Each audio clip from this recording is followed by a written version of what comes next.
प्रिय विद्यार्थी, आज हम लोग प्रथम प्रश्न पत्र माइक्रोबायोलॉजी एवं प्लांट पैथोलॉजी के इस क्लास में कल्चर ऑफ माइक्रोब्स पर विचार किया जाएगा।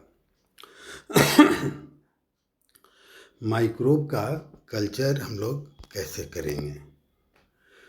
तो माइक्रोब को कल्चर करने का मतलब क्या होता है, तात्पर्य क्या होता है?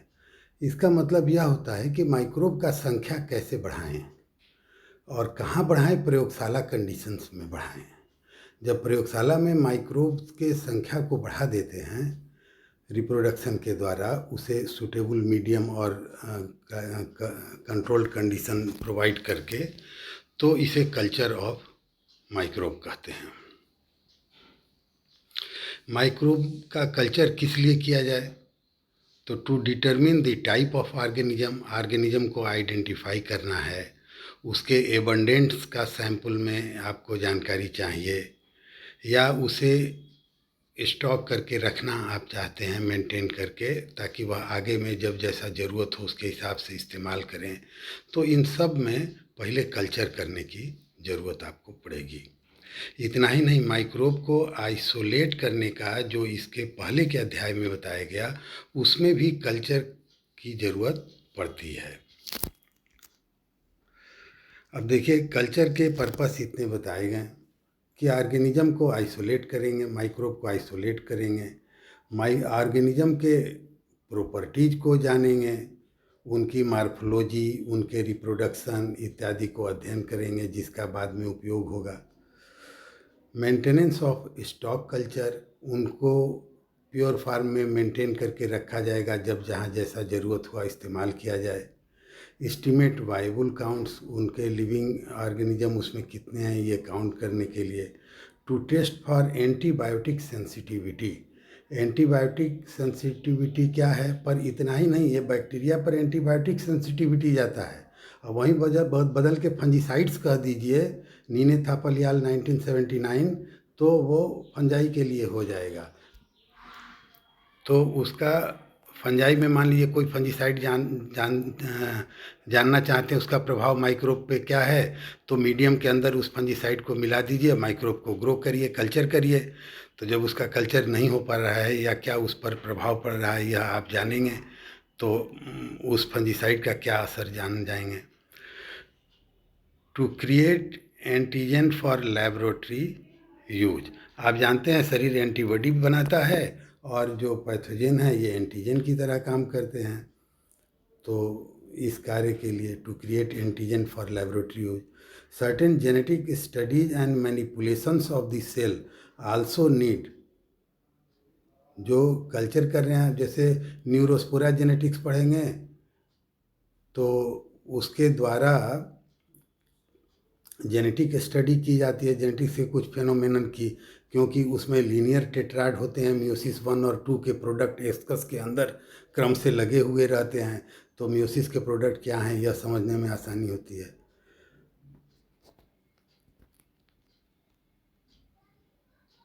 और सॉलिड मीडिया पर बैक्टीरियल कल्चर को यदि लाया जाएगा तो उन्हें सेपरेट करने का यह आसान तरीका है, मतलब उसे आइसोलेट करना।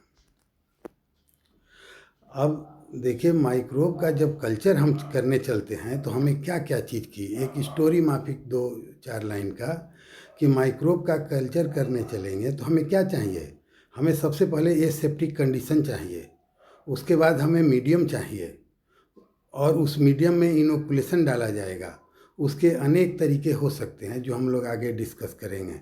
फिर उसे इनक्यूबेट करना पड़ेगा, और इंक्यूबेशन करने के बाद उनका ग्रोथ होगा। फिर उसे टेस्ट ट्यूब में ट्रांसफ़र करना पड़ेगा, और उसे फ्रिज में रखना पड़ेगा।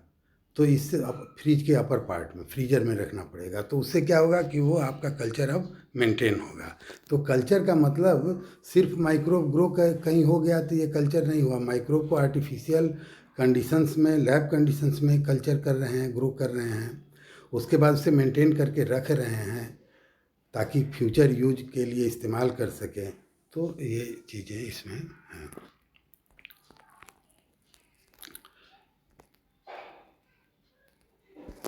अच्छा, कल्चर मीडियम की विशिष्टता यह है कि कल्चर मीडिया हमारे मन के अनुरूप नहीं रहेगा। माइनर चेंजेस तो हम कर सकते हैं विशिष्ट अध्ययन के लिए, पर सामान्य तौर से कल्चर मीडिया और इनक्यूबेशन, इन दोनों के समय और रिक्वायरमेंट जो हैं, न्यूट्रिएंट जो हैं कल्चर मीडिया में, ये सब बैक्टीरिया के लिए जो सूटेबल ग्रोथ के लिए होता है या फंजाई के लिए जो सूटेबल ग्रोथ के लिए होता है, उसी का इस्तेमाल किया जाता है।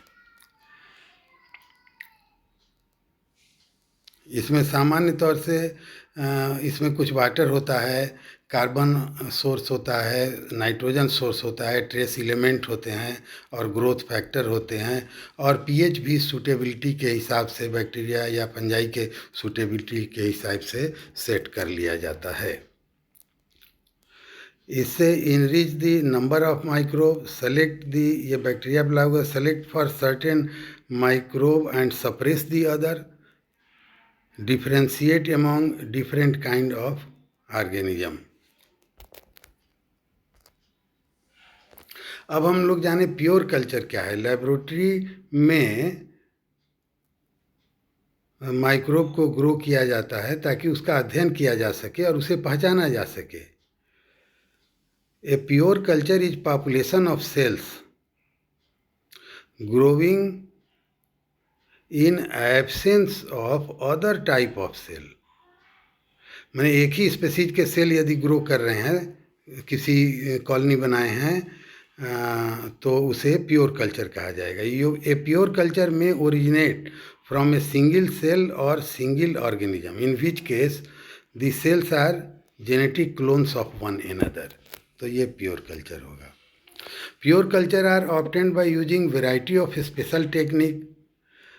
नाना प्रकार के इसमें ग्लासवेयर, मीडिया और इंस्ट्रूमेंट जैसे लैमिनर फ्लो जो एसेप्टिक कंडीशन क्रिएट कर सके इत्यादि की ज़रूरत पड़ती है।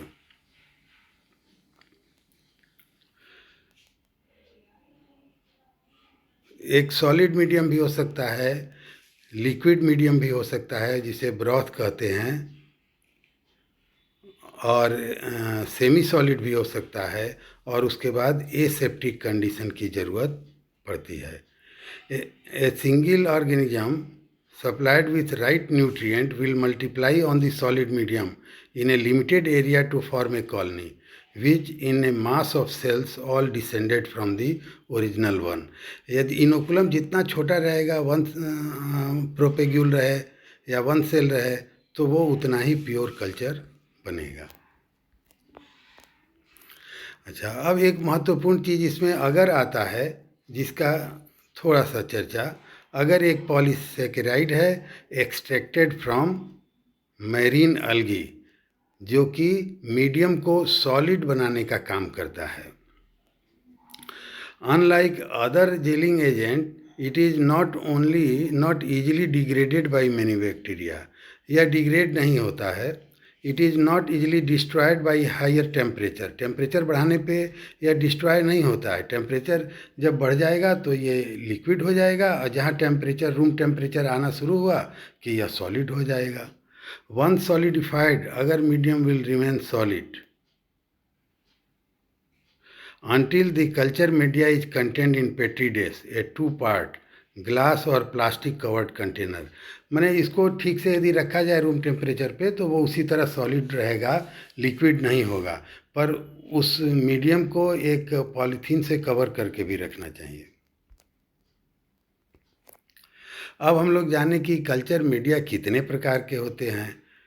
तो उनके अलग अलग आधार पर जब कल्चर मीडिया को देखा जाता है तो वो अलग अलग प्रकार के होते हैं। पर एक बात यहाँ उसके पहले स्ट्रांगली आपको बता दिया जाए कि देखिए, सी जापेक्स मीडियम, जापेक्स डॉक्स मीडियम बोला जाता है। यह मीडियम बैक्टीरिया के लिए है, ठीक है। अब पीडीए पर खूब मज़े में फंजाई ग्रो करिए। अस्थाना हॉकर मीडियम फिर फंजाई के लिए है। अब हम लोग आगे बढ़ें, यही प्रयोगशाला में इस्तेमाल करते हैं। पीडीए बनाएंगे पोटैटो डेक्स्ट्रोज अगर फंजाई के लिए, और जापेक्स डॉक्स मीडियम बनाएंगे बैक्टीरिया के लिए। अब कंसिस्टेंसी के आधार पर, न्यूट्रिशनल कंपोनेंट के आधार पर और फंक्शनल यूज के आधार पर culture media classification based on consistency. Consistency के आधार पर लिक्विड मीडिया, सॉलिड मीडिया और सेमी सॉलिड मीडिया हो जाएगा। लिक्विड मीडिया का दूसरा नाम ब्रॉथ भी है। और यदि अगर नहीं मिलाएंगे तो जो आप मीडियम बना रहे हैं डिस्टिल वाटर में, वो मीडियम क्या रहेगा? लिक्विड मीडियम रहेगा। सामान्य तौर से प्रयोगशालाओं में हम लोग अगर को ही इस्तेमाल करते हैं सॉलिडिफाई करने के लिए मीडियम को। और तब दूसरा, जब सॉलिड मीडिया की बात आती है तो ये पीडीए मीडिया, कोई भी मीडिया, पीडीए मीडिया ब्रॉथ भी हो सकता है। पीडीए मीडिया जब सॉलिड मीडिया और सेमी सॉलिड मीडिया, ये दो कैटेगरी है। तो सेमी सॉलिड मीडिया के लिए अगर मिला दीजिए, यदि 2% अगर मिला दिया जाए तो जब रूम टेम्परेचर पर मीडियम आएगा तो अगर सॉलिडिफाई होगा, जिसकी वजह से एक semi solid media potato dextrose अगर बनता है, माने उसमें अगर डालेंगे तब वह सॉलिड टाइप का मीडिया बनेगा। पूरा सॉलिड भी नहीं रहेगा, सेमी सॉलिड उसे कह सकते हैं। स्ट्रॉन्ग सरफेस का निर्माण होता है। अच्छा, सॉलिड मीडिया एंड अगर plate is that contains a growth medium, typically agar plus nutrient used to culture microorganism, 2% agar is used. Agar is most commonly used solidifying agent.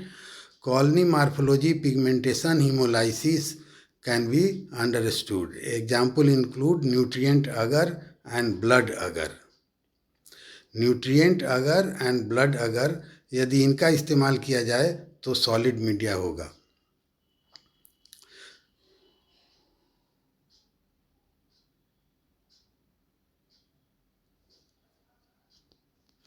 इसमें अगर सॉलिड मीडिया की तुलना में सेमी सॉलिड मीडिया में कुछ कम अगर किया जाता है, जैसे कि यहाँ आप सी में देख रहे हैं कि 0.5% है, लेकिन प्रैक्टिकली हम लोग 2% ही डाल देते हैं ताकि मीडिया ठीक से सॉलिड हो जाए। अब देखिए, ये पेट्री डिश में है, सेमी सॉलिड मीडिया है, ये सॉलिड मीडिया है, और लिक्विड मीडिया है। देखिए, ये टेस्ट ट्यूब में जो हाथ से पकड़े हैं ये ब्रॉथ है, और बगल में देखिए ये सेमी सॉलिड मीडिया है, ये ट्यूब में है। न्यूट्रिशनल कंपोनेंट के आधार पर ये क्या प्रकार के मीडियम हो सकते हैं, तो सिंपल मीडिया कहा जाएगा, कॉम्प्लेक्स मीडिया कहा जाएगा और सिंथेटिक मीडिया कहा जाएगा।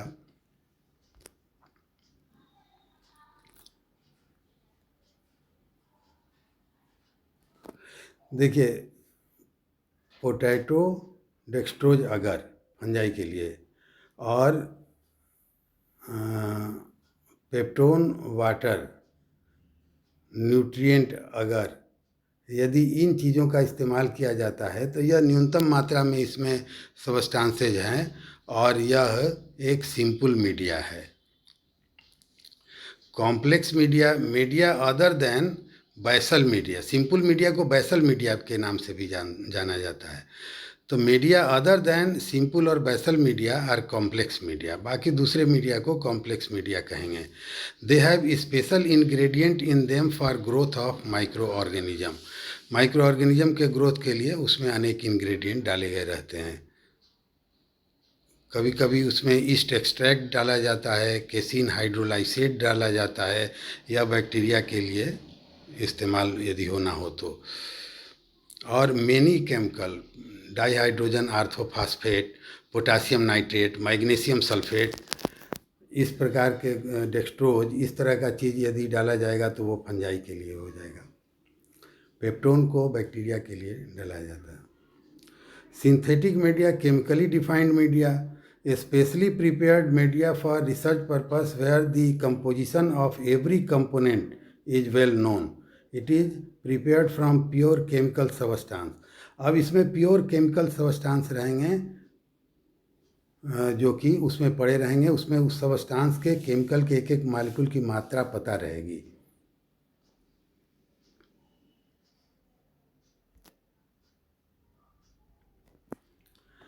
अच्छा, इसके बाद हम लोग पहले अब ये जानेंगे कि ये जो मीडिया है फंजाई के लिए हम क्या इस्तेमाल करते हैं, थोड़ा सा उसको स्पेसिफाई कर दे रहे हैं। होल लिटरेचर में बैक्टीरिया पर विशिष्टता करके दिया गया है, इसलिए फंजाई पर ज़रा हम प्रकाश डाल दें। पहली बात तो ये है कि फंजाई में होस्ट डिकॉक्शन मीडिया, जो होस्ट है प्लांट है उसी का डिकॉक्शन बना के सत बना के और उसी में ग्रो किया जाए तो माना जाता है कि जो फंजाई के रिक्वायरमेंट हैं वो रिक्वायरमेंट जो है वो होस्ट में होगा, तभी तो वो वहाँ जाता है, इन्फेक्ट करता है और वहाँ सरवाइव करता है। तो यदि उसी का सत लिया जाए, उसी का डिकॉक्शन ले लिया जाए, एक्सट्रैक्ट निकाल लिया जाए और उसमें ऑर्गेनिज्म को कल्चर किया जाए तो this should be a ideal medium. अच्छा, तो होस्ट डिकॉक्शन मीडियम के बाद दूसरा होता है semi synthetic media. Host decoction media natural media है, उसमें आर्टिफिशियलिटी एकदम नहीं है। और सेमी सिंथेटिक मीडिया का एग्जाम्पल जान लीजिए, पोटैटो डेक्सट्रोज। अगर पोटैटो जो है वो नेचुरल स्रोत का उसमें से कार्बोहाइड्रेट आ रहा है और उसमें हम डेक्सट्रोज मिला रहे हैं जो सिंथेटिक है, तो पोटैटो डेक्सट्रोज अगर जब बना रहे हैं तो ऐसी स्थिति में यह सेमी सिंथेटिक मीडिया हो गया। और सिंथेटिक मीडिया तब कहा जाएगा जब पोटैटो या नेचुरल स्रोत के दूसरे चीज़ नहीं लिए जाएं, वो सब केमिकली सिंथेसाइज सिंथेटिक मटेरियल को यदि लिया जाए, जैसे Asthana and Hawker modified media ए।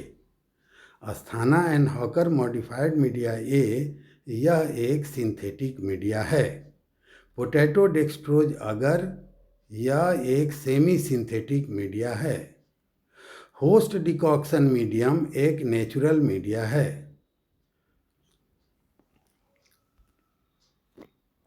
अब आइए हम लोग आगे देखें कि फंक्शनल यूज के आधार पर जो मीडियम बना वो कितने प्रकार के मीडियम वर्गीकृत किए जा सकते हैं। Enriched media, selective media, differential media, transport media, indicator media, anaerobic media.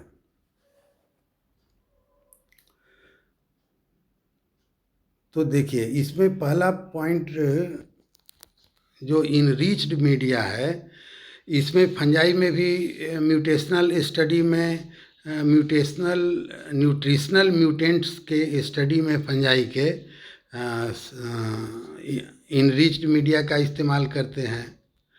तो कहने का तात्पर्य है कि मीडियम में यदि कुछ और भी खास केमिकल मिला दिए जाएं, न्यूट्रिएंट मिला दिए जाएं, तो उसे इनरिच्ड मीडिया कहा जाएगा। और सेलेक्टिव मीडिया क्या है, कुछ ऐसे केमिकल मिला दिए जाएं मीडियम में बनाते समय जो कि किसी खास ग्रुप पर तो असर न करे और बाकी को ग्रो न करने दे, तो वो सेलेक्टिव मीडिया हो जाता है। जैसे आपको पिछले क्लास में मैंने बताया था पीसीएनबी सेलेक्टिव मीडिया।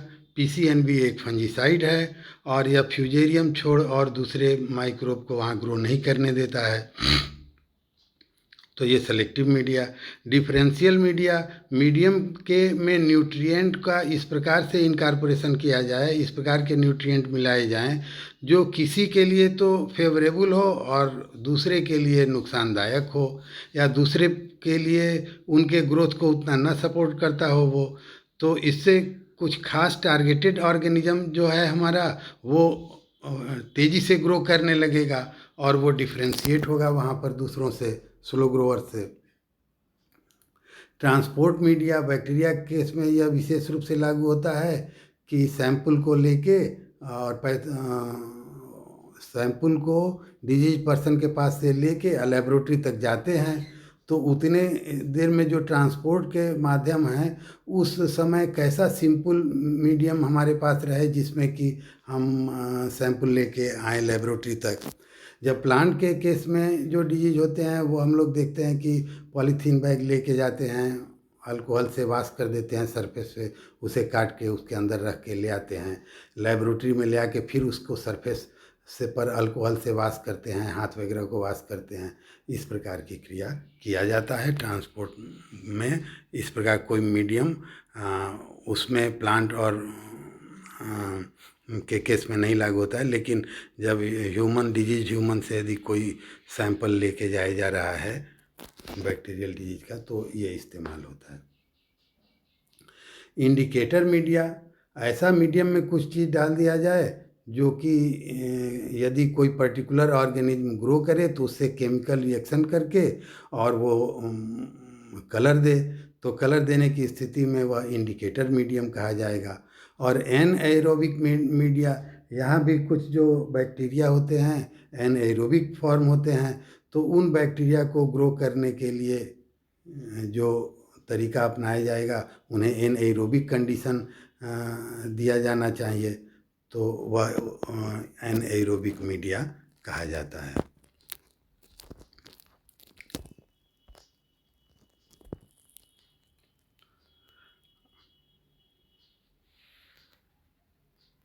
अब देखिए यहाँ पर इनरिच्ड मीडिया का एग्जाम्पल, चॉकलेट अगर और ब्लड अगर मीडिया। अब selenite F broth for isolation of Salmonella, इसमें additional extra nutrient in form of blood, serum, egg yolk इत्यादि बैसल मीडिया में डाल के और इनरिच्ड मीडिया बनाया जाता है। पर जब फंजाई का केस आएगा तो उसमें एमिनो एसिड डाल के बनाया जाता है। यहाँ पर देखिए सेलाइन एफ ब्रॉथ और अल्केलाइन पेप्टॉन वाटर, ये कुछ मीडियम आपके सामने। चॉकलेट अगर medium is a non-selective enriched growth medium used for growing fastidious bacteria. Example है हीमोफिलस इन्फ्लुएंजा। ब्लड अगर plate contains mammalian blood, usually sheep or horse, typically at a concentration of 5 to 10%, तो ये detect करता है haemolytic activity को। Selective media, inhibitory substance is added to a solid, semi solid or liquid media, तो जैसे PCNB का हमने बताया आपको। यहाँ पर antibiotic, dyes, chemical, alteration of pH, combination of these things can also be done for making the medium selective.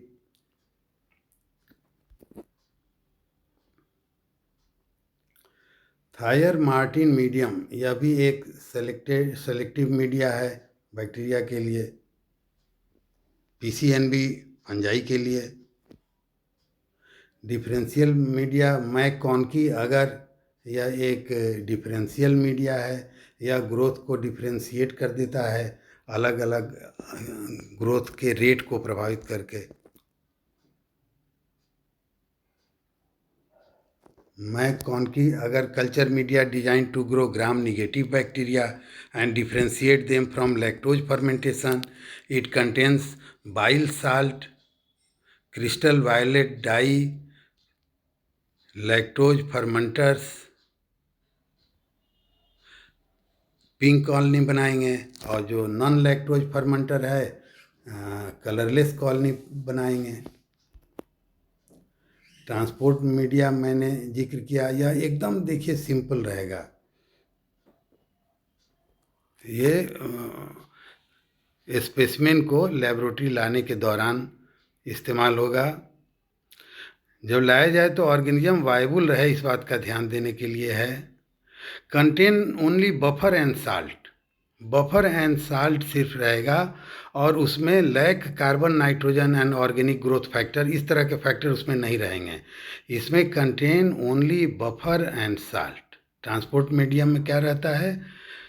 Buffer और salt. Indicator media,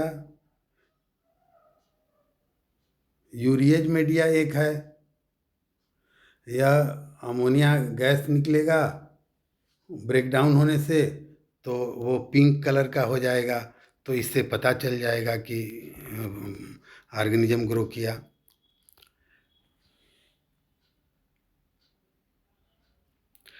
Boiling the medium serve to expel any dissolved oxygen. Boiling the medium serves to expel any dissolved oxygen. Anaerobic bacteria के लिए ये है। और थायोग्लाइकोलेट medium जो है एक anaerobic media है। अब देखिए इसके कल्चर मेथड की बात हो जाए। कल्चर का मेथड क्या है?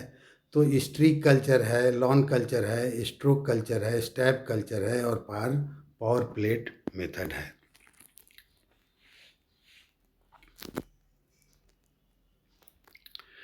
स्ट्रिक कल्चर,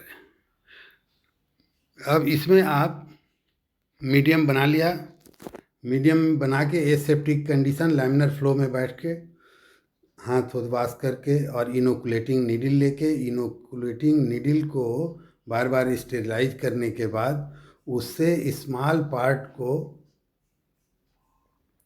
ऑर्गेनिज्म के वेरी स्मॉल पार्ट को उठा के सटा के नीडल से इनोकुलेशन नीडल के टिप से और उसे जो पेट्री डिश है उसमें आड़ी तिरछी रेखाएं, जिगजैग रेखाएं खींचते हुए ऊपर से नीचे तक लाया जाए तो यह स्ट्रिक कल्चर टेक्निक कहा जाता है।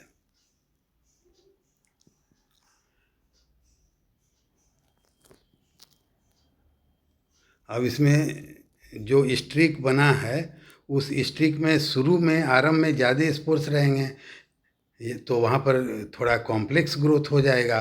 पर जैसे जैसे पेट्री डिश में आगे बढ़ते गए रहेंगे स्ट्रिक बनाने में, जिग जैग रेखा खींचने में इनोकुलेटिव नीडल से, तो आगे में उसके धीरे धीरे और डिस्क्रीट कॉलोनी का निर्माण होगा, अलग अलग सेपरेट रहेंगे, वहाँ से उन्हें निकालने में आसानी होता है। Lawn culture provides a uniform surface growth of organism. Lawn culture are prepared by flooding the surface of plate with a liquid suspension of the bacterium. Usage for bacteriophage typing, antibiotic sensitivity testing in preparation of bacterial antigen and vaccine. तो ठीक है, इसमें भी bacterial inoculant को जो है suspension बना के और मीडियम पे डाल के और उस पेट्री डिश को हिला के उसको सरफेस पे यूनिफॉर्मली डिस्ट्रीब्यूट कर दिया। आपको फंजाई का कल्चर यदि करना है तो वहाँ पर भी यही काम हम कर सकते हैं कि फंगल स्पोर्स को टेस्ट ट्यूब में डिस्टिल वाटर में डाल के उसे हिला के होमोजीनस बना लें और तब उसका कुछ ड्रॉप डाल के पेट्री डिश में जिसमें मीडियम है उस मीडियम के ऊपर और उसे हिला के वहाँ यूनिफॉर्मली फैला लें, तो यह लॉन कल्चर कहा जाएगा। यहाँ पर एंटीबायोटिक सेंसिटिविटी टेस्टिंग के लिए बैक्टीरिया का ये डायग्राम शो कर रहा है। Stroke culture is made in tubes containing अगर स्लोप या स्लैंट। स्लैंट का मतलब यह है कि जब आप जानते हैं कि अगर लिक्विड होता है जब गर्म रहता है तो गर्म मीडियम को ही टेस्ट ट्यूब में ले लिया और लेके उसमें कॉटन प्लग लगा के और उसके बाद उसको स्टेरिलाइज करके जब वह आता है तो उसे जो रखना है वो तिरछा करके रखना है। तो तिरछा करके रखने से मीडियम लिक्विड होने के कारण उसका भी ऑब्लिक सरफेस हो जाता है और ऑब्लिक सरफेस होने के बाद जब वो सॉलिडिफाई हो जाता है तब उसी प्रकार रहेगा। उस टेस्ट ट्यूब को सीधा कर देंगे तब भी वो सीधा नहीं होगा, तो मीडियम का सरफेस एरिया बढ़ जाता है सॉलिड का। तो यह है स्लैंट, यहाँ पर स्लैंट का चित्र है, स्ट्रोक कल्चर कर रहे हैं। अब इसमें नीडल से इनोकुलेशन नीडल से किसी एक पर्टिकुलर स्थान पे इनोकुलम को डाल दिया जाता है, ये स्ट्रोक कल्चर है। स्टैब कल्चर, यदि मीडियम में वायर से यदि होल किया जाए, पंचर किया जाए और तब उसमें फिर डाला जाए इनोकुलम को तो यह स्टैब कल्चर कहा जाएगा। Power plate culture,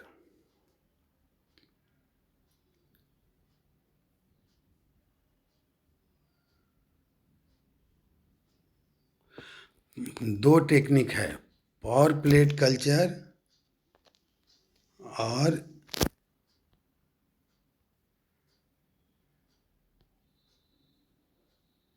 spread plate method. इसका मतलब कि देखिए दो चीज़ है। एक तो जो मीडियम बनाया जा रहा है, प्लेटिंग कहते हैं, पेट्री डिश में बनाया जा रहा है। मीडियम बना के फिर पेट्री डिश में डालना रहेगा। तो पहले इनोकुलम, अगर इनोकुलम को डाल दिया, इनोकुलम में थोड़ा अगर में इनोकुलम मिला के और तब उसे पेट्री डिश में पहले रखा, और मीडियम फिर ऊपर से डाल रहे हैं। अब देखिए ये पावर प्लेट मेथड है, बाएं तरफ पावर प्लेट मेथड है। इसमें पहले से इनोकुलम को डाल लिया है और उसके बाद फ्लास्क से उसमें मीडियम डाल रहे हैं बाएं तरफ वाले में, और फिर जब मीडियम ने उसे कवर कर लिया तब ये सब मीडियम ऑर्गेनिज्म ग्रो करना शुरू होगा। तो इसे हम लोगों ने कहा पावर प्लेट टेक्निक। अब स्प्रेड प्लेट टेक्निक में क्या है, अब देखिए येलो कलर का जो मीडियम यहाँ फ्लास्क से डालते थे बाएं वाले साइड में, अब दाहिने वाले साइड में डिश के पेट्री डिश के अंदर पहले ही से ये मीडियम भरा हुआ है। ठीक है, तो 5 ml मीडियम पेट्री डिश में डाल के और उसके बाद उसको हिला देते हैं थोड़ा, ताकि पूरा सरफेस पे वो फैल जाए, और उसके बाद थोड़ी देर के लिए छोड़ देते हैं। अब वो सॉलिडिफाई हो जाएगा। तो ये स्प्रेड प्लेट टेक्निक है, जो मीडियम को डालने के बाद फैलाते हैं, तो ये स्प्रेड प्लेट टेक्निक। और उसके बाद तब ऊपर से इनोकुलम डालेंगे। उसमें पहले इनोकुलम अगर पहले से डाल दिया है और बाद में ऊपर से मीडियम डाल रहे हैं, और यहाँ पर स्प्रेड प्लेट टेक्निक में पहले मीडियम डाल के उसे फैला लिया 5 ml मीडियम, जब वो सॉलिडिफाई हुआ तो फिर उसमें इनोकुलम को इनोकुलेटिंग नीडल से डाला गया।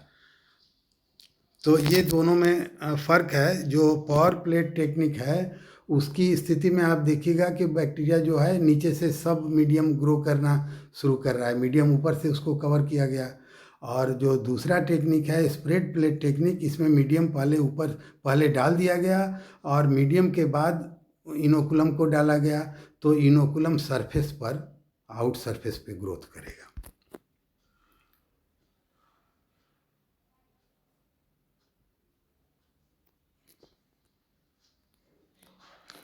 अब देखिए उसी को इस तरह से भी समझाया गया है, ऊपर में स्प्रेड प्लेट टेक्निक और नीचे में पावर प्लेट टेक्निक। इसी के ये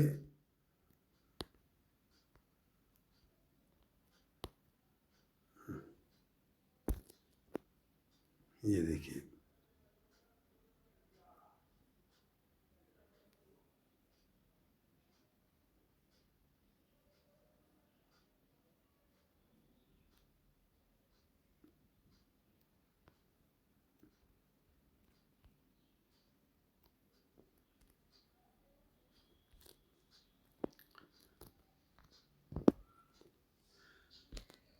ठीक है। तो इस प्रकार से हम लोगों ने इसमें देखा कि इसके क्या क्या टेक्निक्स हैं।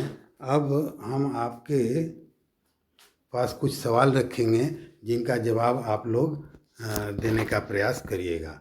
अभी पिछले क्लास में आप लोग ने जवाब बहुत कम दिया था, ये अच्छी बात नहीं है। जब आप पढ़ते हैं तो इसका जवाब भी आप लोग को देना चाहिए। देखिए पहला सवाल है कि Czapek Dox medium is used to culture what type of microbe?